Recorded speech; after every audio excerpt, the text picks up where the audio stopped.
आर्थिक, सामाजिक और शैक्षणिक हालत का विश्लेषण करते हुए सरकार अपनी रिपोर्ट पेश करे और उसी के अनुरूप पिछड़ी और अत्यंत पिछड़ी और कॉलम नंबर 122 में कलाल इराकी बिरादरी जो मुसलमानों की उपजाति है उसको गैर मुस्लिम।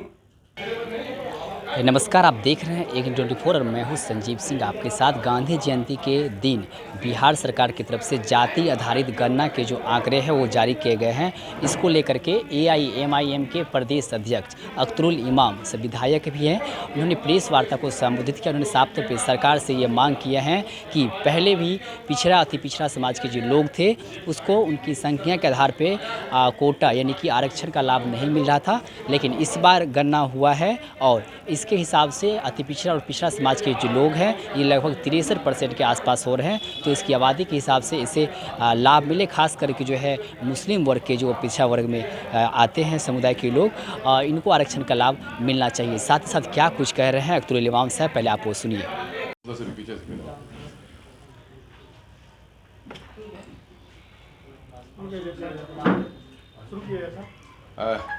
मीडिया के साथियों, दरअसल मैं इस वक्त आप लोगों को बुलाया है एक ज़रूरी बात पर। वो ये है कि एक लंबे अरसे के बाद सन 1931 में जाति आधारित गणना हुई थी और अभी रिसेंटली बिहार सरकार ने पहली बार जाति आधारित गणना की है और इस मौके से कई चौंकाने वाली खबरें हमारे सामने में आई हैं। OBC और SC ST की जो आबादी है वो निरंतर बढ़ी है, चाहे तो पहले इसको घटाकर दर्शाई गई या फिर अभी सही तस्वीर उसके सामने में आई है। अब EBC और BC को मिलाकर तकरीबन 63% आबादी बिहार में BC के लोगों की हो गई है और उसी तरह वृद्धि हुई है SC और ST के कोटे आबादी में भी। तो मामला साफ हो गया है कि बिहार में पिछड़ों का, दलितों के विकास न होने की वजह उनको उनका रिजर्वेशन नहीं दिया जाना है। तो अब तक तो 27 से लेकर 33% तक रिजर्वेशन पहुंचा है।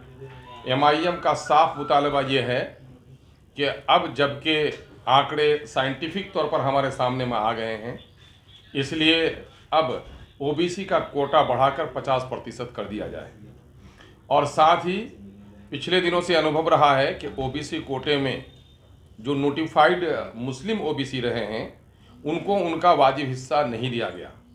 इसलिए इस 50% में मुस्लिम माइनॉरिटी OBC का जो हिस्सा होता है वो उसका अलग से कोटा निर्धारित कर दिया जाए ताकि उसकी हकमारी नहीं हो। यही रंगनाथ मिश्रा कमीशन की सिफारिश भी है और दक्षिण के राज्य केरल, तमिलनाडु और कर्नाटक में इसी फॉर्मूले पर काम किया जा रहा है, जिससे समुदाय की हकमारी होने से बची है।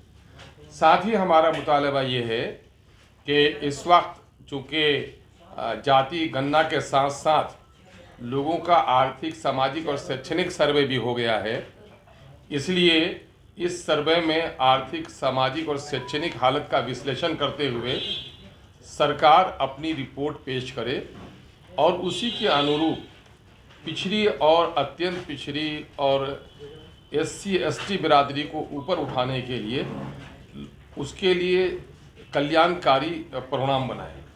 एक बात जो लोगों को बहुत चौंकाती है कि आबादी को बढ़ाकर पेश किया गया है, यह गलत है। दरअसल SC ST हो या OBC हो, इनकी आबादी बढ़ने का मूल कारण ये है कि ये गरीब हैं और निरक्षर हैं। इनकी आबादी, इनकी निरक्षरता और इनकी गरीबी की वजह से बढ़ी है। सारे आंकड़े ये कहते हैं कि जो आबादी निरक्षर होगी और गरीब होगी उनकी आबादी बढ़ेगी, इसलिए इनका जो वाजिब हिस्सा इन 75-76 सालों से नहीं दिया गया है वो दिया जाए।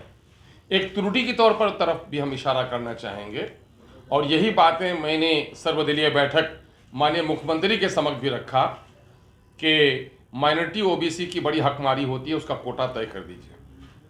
साथ ही जो ये सरकार के तौर पर से ये जारी किया गया है जनगणना, आर्थिक गणना की कॉपी, इसमें कॉलम नंबर 122 में कलाल इराकी बिरादरी जो मुसलमानों की उपजाति है उसको गैर मुस्लिम माने हिंदू बिरादरी में उसको शामिल गिना गया है। और मेरा दावा ये है कि उसकी आबादी भी लगभग इतनी है कि अगर उसकी आबादी को जोड़ दिया जाए तो बिहार में मुस्लिम समुदाय की आबादी 19% हो जाएगी।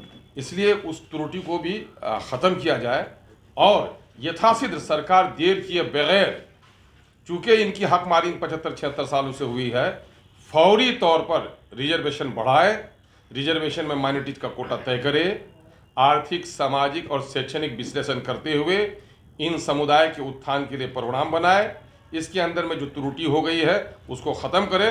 और मैं आपके जरिए से दलित और पिछड़ों का आह्वान करना चाहता हूं कि ये बरसों से जो हकमारी हुई है, आज़ादी के वक्त सबसे लड़ने वाले दलित थे, आज़ादी के बाद लड़ने वाले सबसे ज़्यादा पिछड़े थे।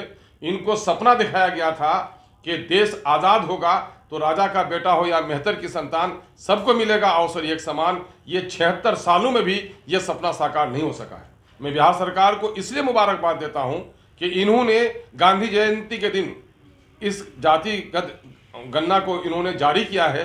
शायद गांधी के आत्मा को थोड़ी सी शांति मिले कि जो सपना दिखाया था उसकी तरफ कदम बढ़ाया गया है। लेकिन मेरा सीधा ये भी कहना है कि रंगनाथ मिश्रा कमीशन, सच्चर कमेटी की रिपोर्ट का हश्र हमने देखा है।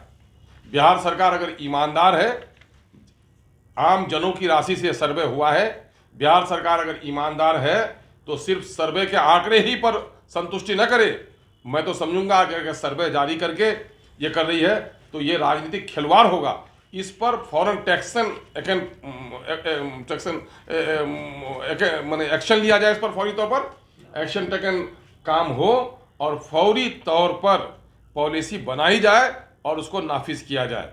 अगर ऐसा नहीं होगा तो मैं समझता हूं पिछड़ों को और दलितों को आंदोलन के लिए तैयार रहना चाहिए। मैंने सुना कि साफ तौर पे अख्तरुल इमाम साहब जो है वो ओबीसी और ये अति पिछड़ा समाज के लोग हैं, उनके आरक्षण की बात कर रहे हैं। साथ ही साथ इन्होंने एक और मांग किया है कि मुस्लिम समुदाय के एकलई वर्ग में जो एक कास्ट आते हैं वो हिंदू समुदाय में उसका गणना सरकार ने कर दिया है, तो उसको सुधार करके पुनः उसे मुस्लिम समुदाय में उसकी गिनती की जाए, जिससे मुस्लिम समुदाय की आबादी जो है लगभग 19% हो जाएगी। सहयोगी प्राची के साथ संजीव सिंह, एक 24 पटना।